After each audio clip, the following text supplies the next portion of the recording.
My name's Marcus. I'm 36, the oldest child, the fixer, the guy who always knows the customer service number and the fastest way to talk to a human. I work in project logistics, which is a fancy way of saying I make chaos behave. I have 2 kids, Nora, 8, and Theo, 5. I'm divorced, but on good terms with my ex. Every birthday, every school form, every the printer jammed at 11 post-meridian emergency, people call me. I'm the one who shows up. Saturday morning, I showed up at the port with 2 small backpacks, 2 excited kids, and a knot in my stomach I kept pretending was just coffee. All week, my family group chat had been loud. Memes, dress code reminders, jokes about gaining 5 pounds on the buffet. I told myself the tension I felt was nerves. First big family vacation since the divorce. First time my parents, my sister and I would be in one place for longer than a rushed brunch. We rolled our suitcases past a line of families taking photos under a giant banner. Nora squeezed my hand. "Daddy, is the pool open right away?" Theo hopped like a spring. "Can I see the slide? Can I see it now?"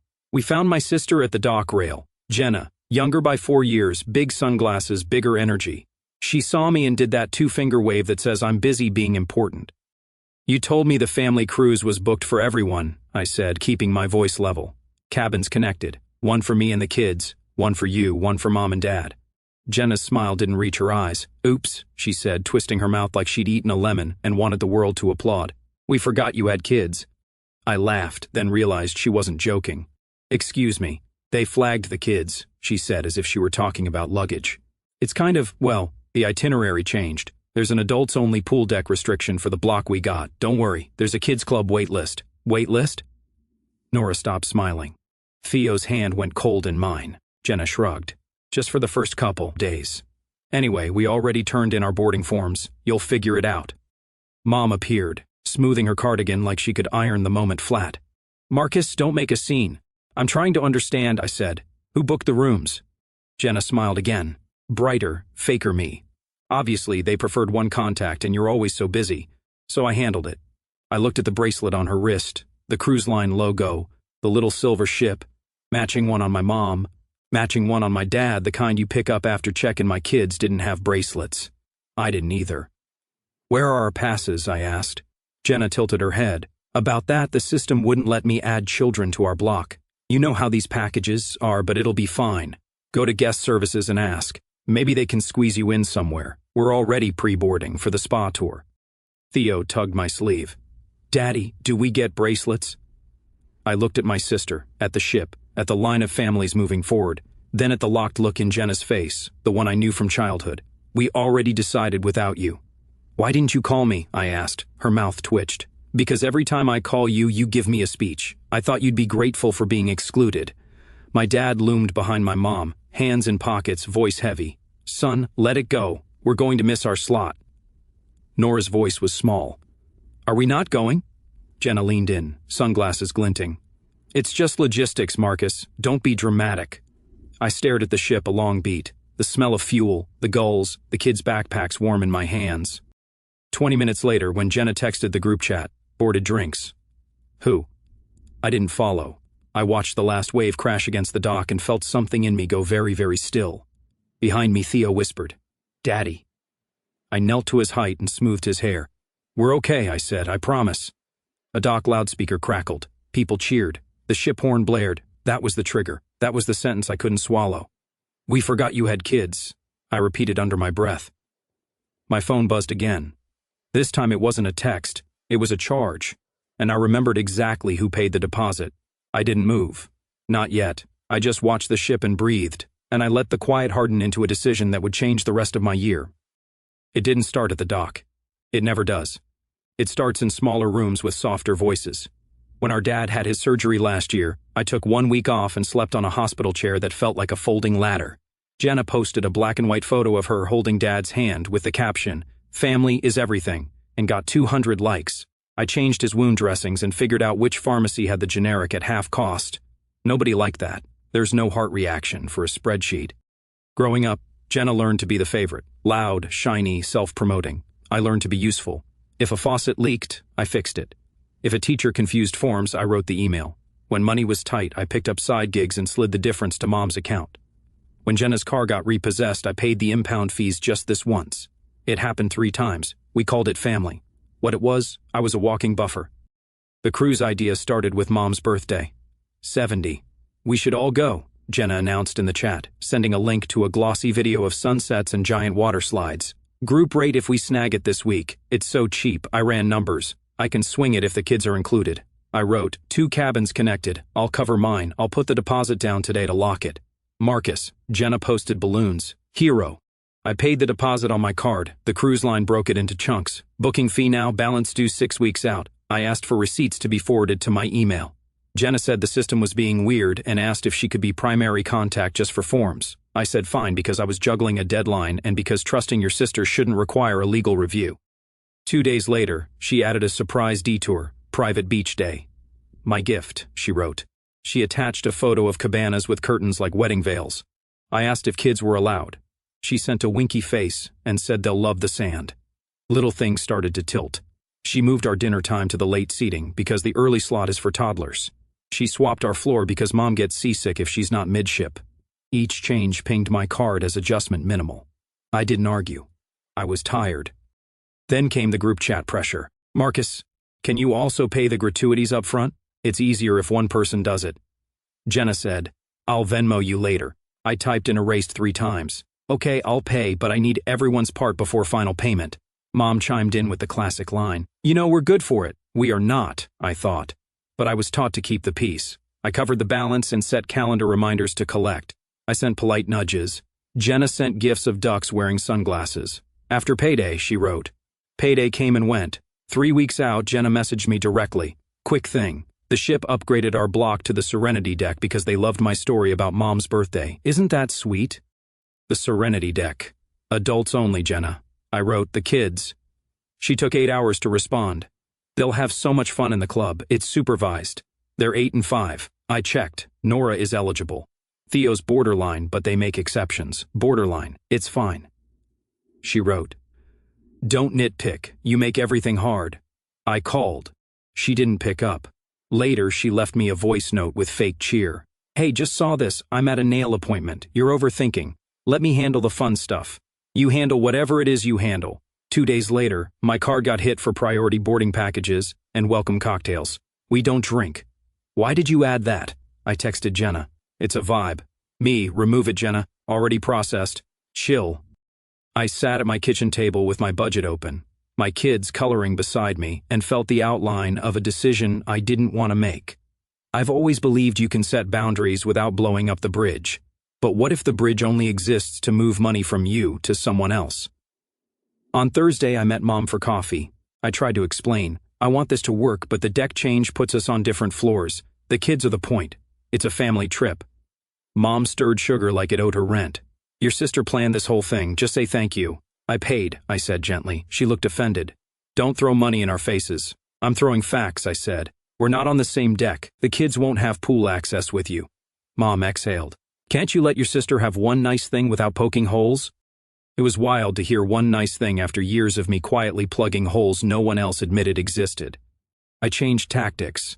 Let's just make sure we're all together. I can call guest services.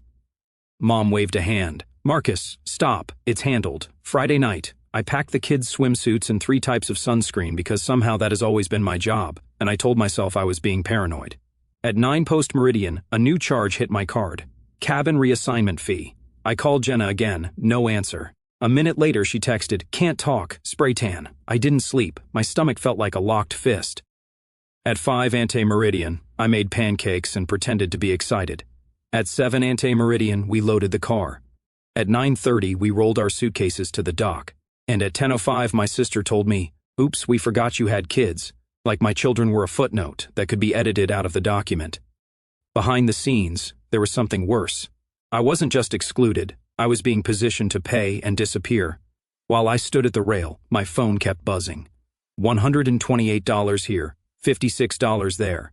Sail away cocktail, thermal suite pass, stateroom, sparkling amenity, my card, my money for a trip that didn't include my kids. The problem wasn't the cruise, the problem was the system. Jenna decides, Marcus funds, Mom blesses, Dad says, don't make a scene. And I swallow it. The scene swallows me back. When Nora asked, do we get bracelets? I felt something in me split clean. Not like this, I said, not anymore. I told myself not to act angry. Don't text the group chat in all caps. Don't call Jenna names. Anger is easy to dismiss, facts aren't. So I opened the cruise line app. Everything was there. The booking I paid, the changes I hadn't approved, the note that said primary contact Jenna, a button labeled manage guests, another labeled onboard charges pre-authorized. My phone vibrated with a voice message from Jenna. We're in the Champagne Lounge. Marcus, if you're not going to come on, can you at least answer a question? They need your card for Mom's internet package. Quick, thanks. I didn't answer. I tapped onboard charges. A list appeared. Cabin 9124 Jenna. $112 beverage credit applied, $0 due. Cabin 9122 Parents. $112 beverage credit applied, $0 due. Cabin 1136. Marcus status pending. Guests not checked in. I scrolled. There was an option tucked under the total I'd never looked at before. Restrict spending privileges and revoke cabin access for non-checked-in guests. It would have been so easy to slam it, to hit the nuclear button out of spite. That wasn't the point. The point was the principle. I'm not paying for a party that erased my children. Daddy, Nora tugged my sleeve. Are we in trouble? No, I said. We're fixing it. I walked to the end of the dock where the signal was clearest and called the cruise line. The hold music chirped. Theo traced a gull with his finger. Thank you for calling, a human voice said. How can I assist primary on a group booking? I said, there's a problem. Kids are excluded against the original terms. I paid the deposit and balance. I need to remove myself as sponsor for cabins not traveling with my party and request a refund due to non-compliant changes. May I verify your information? I verified. She pulled up the record. She read out the notes. I see adjustments made by a secondary contact last week. I do see a deck change to an adults-only block, right? I said, and you're traveling with minors. Yes. She was quiet for a second. I'm so sorry. That shouldn't have been done without the primary confirmation. I can annotate a material change exception and submit the cabins you funded but are not occupying for a refund. It will cancel their access until payment is reestablished. I pictured Jenna with her matching bracelets sliding onto a bar stool like she owned the ship. Please proceed, I said. Be advised, the representative continued. The other cabins will receive a message that their sponsorship has been removed. They can reread a card immediately. If they don't, their keys won't open stateroom doors or process charges. So it's not stranding them. It's just making them pay for what they're using. Exactly. My hands steadied. Do it. While she processed, I opened the family group chat. I didn't yell. I posted screenshots, the invoices, the adults-only note. I wrote one paragraph, simple. I paid for a family trip. You changed it to exclude my children. I will not fund a vacation that discards them. I've withdrawn my sponsorship. You can add your own credit card to your cabins at the desk. If you'd like to discuss, meet me at the dock. I'll be here with my kids for the next 30 minutes. Then we're making other plans. Within seconds, the dots appeared. Mom first. Marcus, stop this drama. Dad, we are already on board. Don't embarrass yourself. Jenna, what did you do? I didn't respond. The cruise representative came back. Okay, Mr. Hale, I've removed your payment method from cabins 90122 and 900124. I've submitted the refund request for your cabin due to non-compliant itinerary change. You'll get a confirmation email. Thank you, I said. My voice sounded flat even to me. My phone started ringing. Mom, then Dad, then unknown, then Jenna. Finally, a text from an unknown number.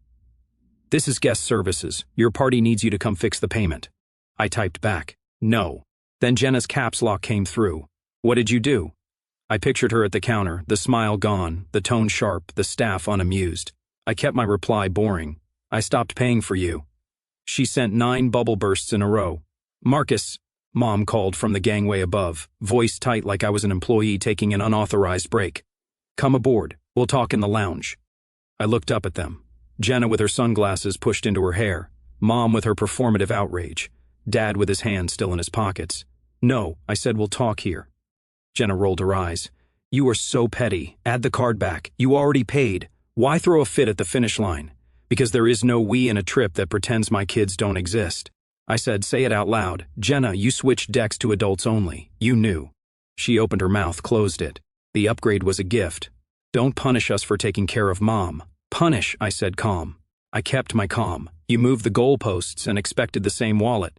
You're ruining Mom's birthday, she said. From the app, a red banner slid across the top. Sponsorship removed. Please visit guest services. I screenshotted for the chat's benefit. Dad finally raised his voice, the way he only does when I stop being convenient. Son, enough. Put your card back and we'll sort it later. I felt my chest loosen in a way I didn't recognize. Later is how we got here. Jenna switched tactics. If you don't fix this, we'll miss sail away. Do you really want your mother crying? Theo's small voice piped up. Grandma doesn't cry, she yells. Nora squeezed my hand. Can we go now? This was the break, not the refund request, not the screenshot, the sentence. Can we go now? It made the next step easy. I put my phone back to my ear. One more question, I asked the representative quietly. If I cancel my cabin entirely due to the change, can I get a full refund to the original method? Yes, she said with the notes I've added. Yes. Please finalize, I said. And thank you for your help this morning. I hung up. I looked up at my family for the last time that day. Marcus, Mom shouted, what did you do? I answered in the same tone I use when I'm explaining a process at work to someone who believes rules are optional. I stopped treating my wallet like community property. Jenna's mouth hardened. You're going to regret this. I smiled a little. No, I'm going to lunch. And then I turned my back on the ship horn, on the bracelets, on the adults-only deck, on the script I'd been handed since I was 10. Be useful, not loud. Pay first. Ask later. Don't make a scene. I took my kids' hands and we walked. We didn't go home. I didn't want the day to taste like failure every time I thought of it.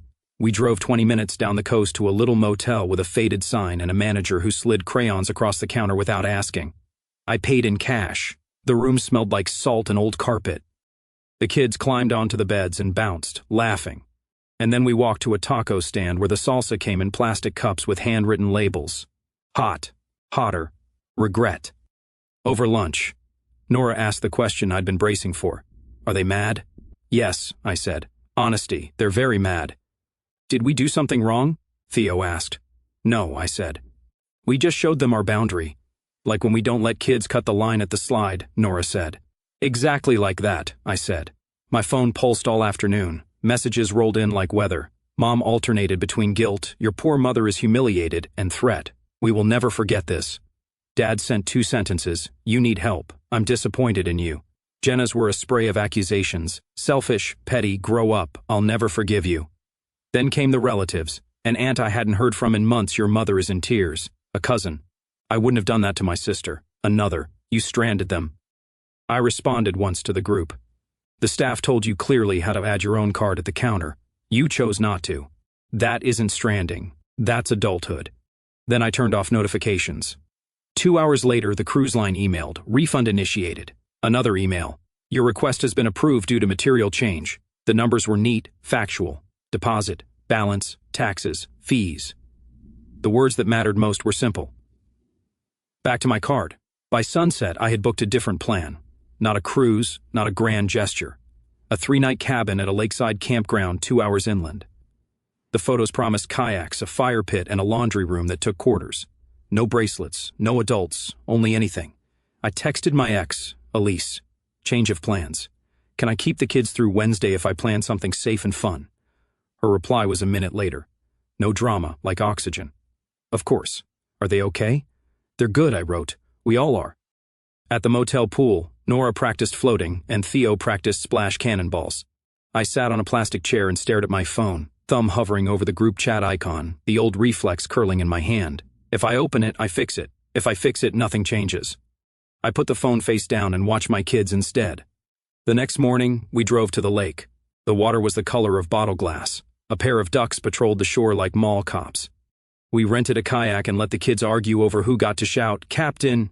We ate peanut butter sandwiches on the dock and told knock-knock jokes that didn't land, and it was better than a buffet could ever be because it was ours.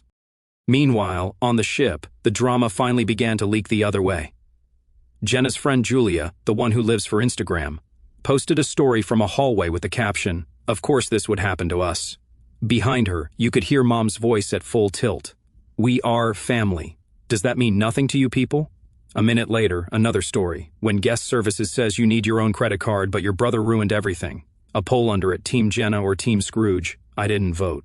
A cousin direct messaged me privately. They're telling everyone you canceled the whole cruise because the kids couldn't swim near them at the quiet pool. I wrote back, they booked an adults-only block without telling me. That quiet pool was the plan all along. My cousin sent a single word. Yikes. Then, for what it's worth, I'm with you. By day 2, the family chat shifted from fury to fractures. Dad complained in the chat about the prices now that everything's a la carte. Mom snapped that the internet was slow because Marcus always handled the tech. Jenna posted a photo with a cocktail and wrote unbothered, then posted 3 more stories complaining about lines. An aunt, the kind who always says we will talk about this later, finally posted, "This could have been an email. It made me laugh harder than it should have. On the second night by the lake, we made s'mores." Nora melted chocolate on the gram with surgical focus. Theo burned his marshmallow black, blew it out, and declared it crunchy delicious. The kids smelled like smoke and sugar. It felt like the inside of my chest finally unclenched. Still, the withdrawal aches came in waves. I would catch myself picturing Mom's face, Dad's sigh, Jenna's performative pout, and anger would surge behind my ribs. Then I'd breathe and let it pass. My therapist, yes, I booked one after the divorce, once told me, "When you set a boundary, expect the tantrum. It's data." That sentence kept me steady. On the 3rd morning, a new number texted me. "Mr. Hale, this is the cruise line. A member of your party asked if you could temporarily reread your card to resolve a room lockout. We informed them that, due to previous changes, you are no longer the sponsor. We just wanted to confirm. You did not authorize any reread." "Confirmed?" I wrote. Then I added, because I wanted it in the file, "Please notate that children were excluded from the block via deck reassignment after payment. I will not sponsor cabins that blocked minors." "Understood," the representative wrote back. "Noted." It was such a small thing, just words in a system. But reading "noted" made me feel like I'd planted a flag somewhere official that said, "I exist. My kids exist. The rules apply." Elise drove up to meet us for our last afternoon. We sat on the cabin steps while the kids constructed a complicated rock game they insisted had rules. I told her the whole story without editing. She listened and nodded. "I'm proud of you," she said finally. "Not for being angry, for being clear." I swallowed. It was the first time the word proud had been attached to any action I took that wasn't quietly paying for something. On the drive back, I turned my phone on to check directions. At the top of my notifications was a final volley from Mom, an old photo of me on a tricycle captioned, "You were a sweet boy once." I stared at it a second, then deleted it. Telling me I used to be easy was not the flex she thought it was. We got home. I did laundry and put the kids' swimsuits on the bathroom rod and folded clean towels into neat stacks that made me feel like I controlled something. That night I blocked the family group chat. Not forever, just a pause. I set my phone on the counter. The apartment felt quiet in the way I associate with snow, even though it was early summer. I slept like I hadn't in months. 2 days later, my refund posted in full. The number looked like proof, not because of the money, though. Yeah, the money matters, but because for once the outcome matched the boundary. I said no, the world didn't end. We ate s'mores. The kids laughed. The ship sailed without me like a smooth metaphor I didn't need anymore. The fallout continued elsewhere. Jenna tried to rally the relatives into a petition titled, "Marcus owes Mom an apology." An uncle replied, "He doesn't." Another wrote, "Pay your own bills." Quietly, the dynamic shifted. Not for everyone and not in a movie montage way, but enough that the next time someone reached for my wallet through the side door of the good son narrative, they found it locked. Sometimes, late at night after the kids are asleep, I sit on the couch with a glass of water I don't really drink, and just let the whole thing wash over me again. Not the anger. That's mostly burned off now, like a flare that did its job and went dark. What's left is quieter, heavier, and a lot harder to name. Relief, first. God, the relief. It feels like stepping out of a suit that was 2 sizes too small and realizing I'd been wearing it for decades, without noticing how it pinched. For years I told myself that being the fixer was who I was, that it made me indispensable, that love looked like showing up with solutions and a credit card. But standing on that dock, watching the ship pull away without us, I finally understood. Indispensable isn't the same as respected. Useful isn't the same as valued. There's grief in there too, sharp and unexpected. I mourn the version of family I kept trying to build, the one where my efforts were seen, where my kids were automatically included because they're part of me, where we actually meant all of us. I grieve for the little boy who learned early that if he just fixed things fast enough, maybe no one would leave the room angry. I grieve for my parents, a little, because I think they genuinely believe love is Jenna's loud announcements and my silent payments. And they'll never understand what got broken that day. And yeah, there's loneliness. Cutting the cord didn't just remove my money from their trip, it removed me from the story they tell about themselves. I'm no longer the reliable backdrop. Now I'm the cautionary tale, the one who ruined everything. That stings more than I expected. But here's the strange part. The loneliness doesn't feel like punishment anymore. It feels like space, room to breathe. Room for Nora and Theo to take up all the oxygen they need without someone else deciding they're too loud or too young or too inconvenient. Most of all, there's this steady, warm thing growing in the place where the knot used to live. Pride, maybe. Not the chest-thumping kind, something quieter. I look at my kids chasing each other around the apartment with pool towels as capes, shouting made-up rules to a game only they understand, and I think, I chose them, out loud, in front of everyone. I drew the line and I stood on the right side of it. That choice didn't make me the villain, it made me their dad in a way I hadn't fully been before, someone who protects, not just provides. I'm still learning how to carry all of this. Some days I miss the old role because it was familiar, and familiar can feel like safe. But then Nora asks if we can go back to the lake this summer, where Theo falls asleep holding the charred stick he used for s'mores like a trophy, and I know we're building something better, smaller maybe, less shiny, but ours. And for the first time in my adult life, that feels like enough.